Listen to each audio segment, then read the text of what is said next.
Guten Morgen. Wie geht's euch? Good. Thank you very much.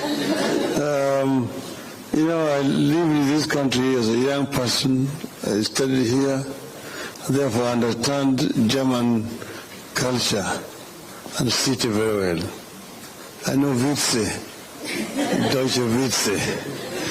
So, but I'm coming here basically because you know that I'm running for the chairmanship of African Union.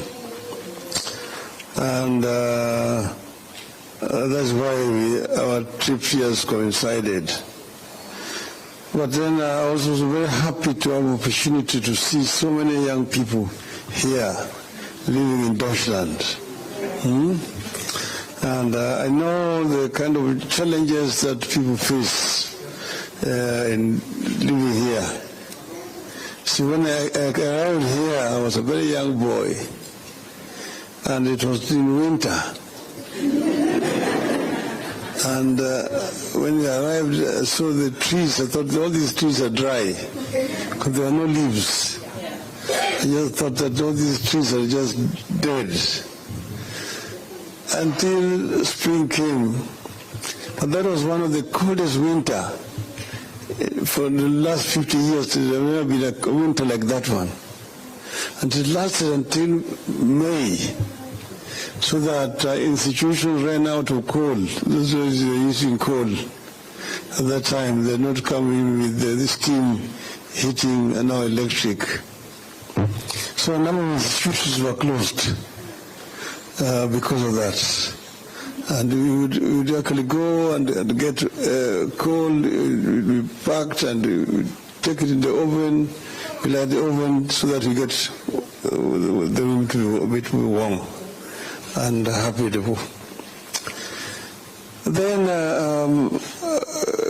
I made so many German friends in the time I was living here. And then I went back.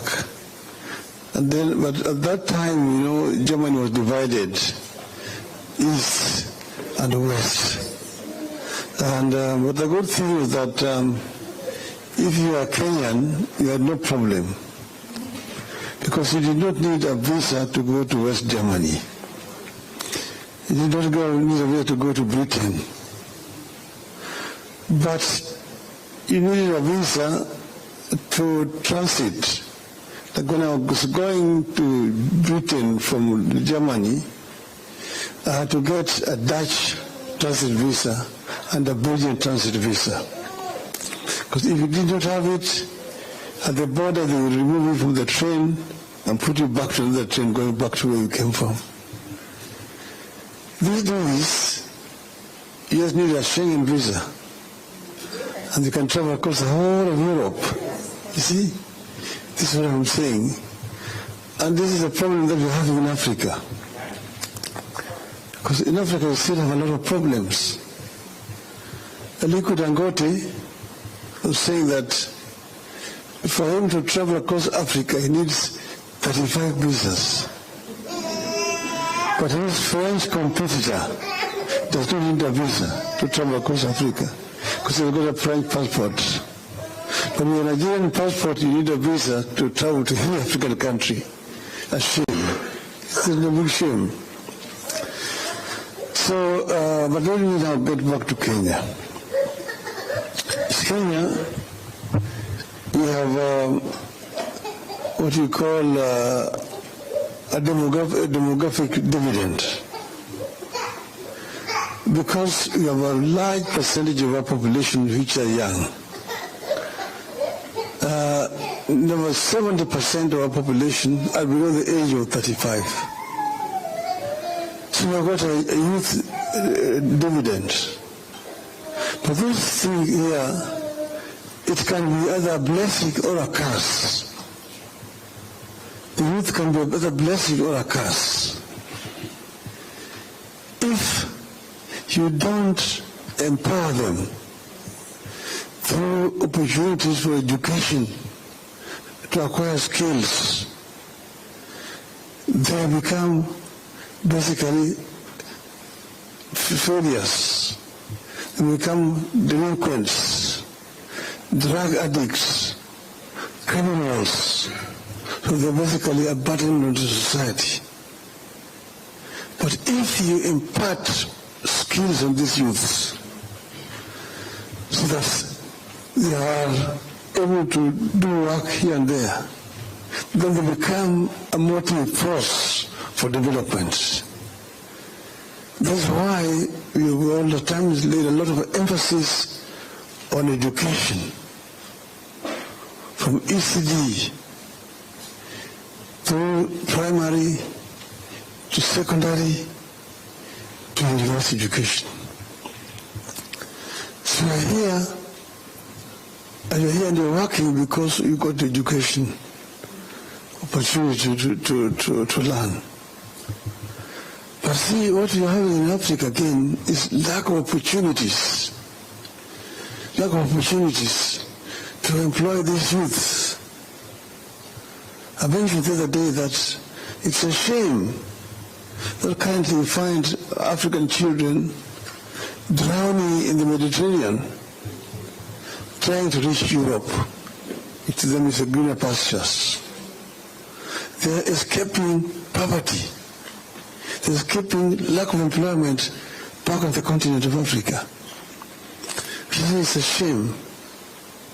We need to create an enabling environment for these youth to be able to get employment in Africa. But that doesn't mean that we must only work for companies in Africa. That's why the reason why I'm very happy that we are talking about people living in Kenya and working for companies in Germany. And this agreement that has just been signed here between us, that Kenyans can work for German corporations when they're living there in Kenya. Okay? And then, so, in other words, instead of these people exporting labor to Africa, we're the ones who are now exporting labor where? Here. Because you see, whereas we have a youth dividends, these people have got a youth deficit here. It's an aging society. It's an aging society. You have a situation where you've got an inverted pyramid. The base is up. Down here it's now smaller. You've got a smaller population carrying the bigger population. The pensioners are more than the working population. Here, this because kwa nini hawataki kuzaa? Hawajui kuzaa siku hizi. Wengine wanaume wanaingiana na wanaume wenzao. Akina mama vilevile hawataki, wanakaa na wanaume peke yao. Sijapinga hii mambo hii ya ushoga, lakini sijaunga mkono vilevile.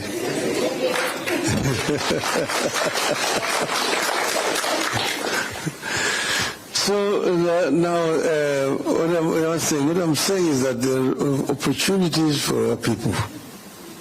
And that's why I'm so happy that the government has signed an agreement here with the government of Germany, so that our people who are living here can live and work here properly without exploitation. This is very, very important, because this is an agreement that is signed between this government and many other governments in Europe. In fact, EU has got regulations about mobility of labor and how this,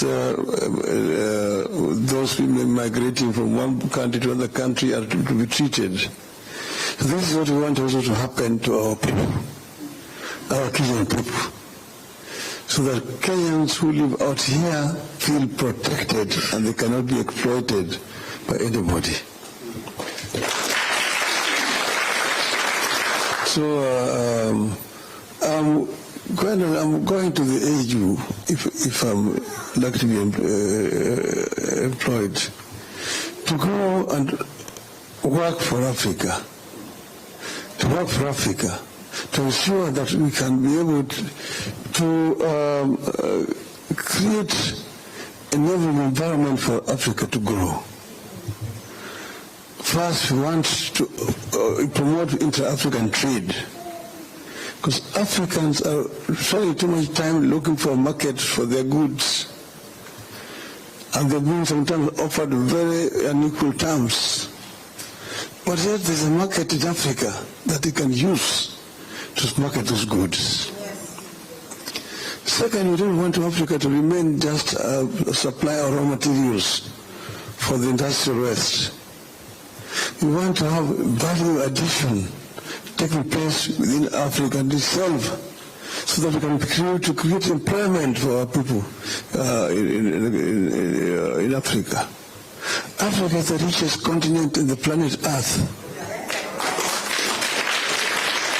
in terms of raw materials. All the industrial raw materials that you use in these countries, most of them come from Africa. Africa was the origin of iron and steel manufacturing.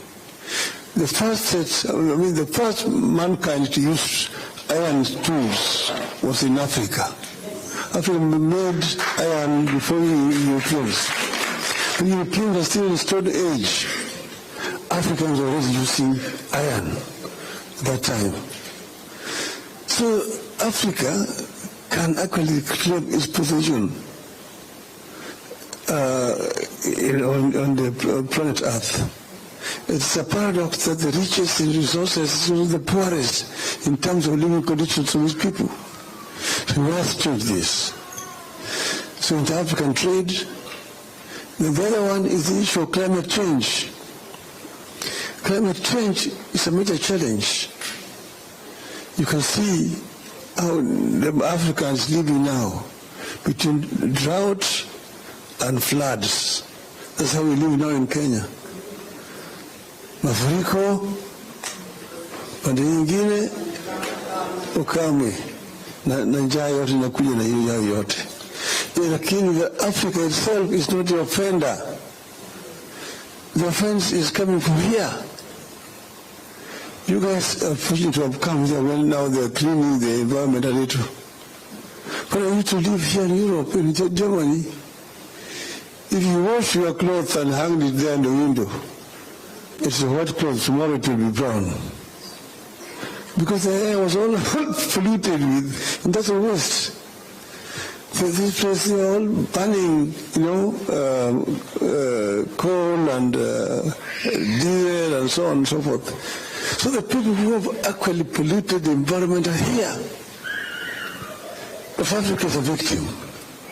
And Africa therefore needs to get proper compensation for what it's doing. Because we also have one of the biggest carbon sinks in the world that helps remove carbon from the environment. That is another issue that we want to deal with when we go there. The issues of health, the issues of security, the issues of education, and so on and so forth. So this is why I say that let me take leave from Kenyan politics ili nifanye siasa huko Afrika.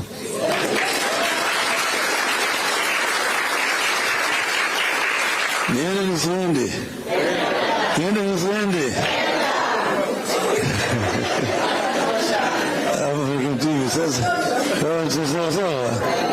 Okay. Now let me finish by, when I was down here, we used to as students, we used to meet. Sometimes we used to go around and celebrate and so on and so forth. Okay? And sometimes we used to sing. Okay? Shall I sing? Yes.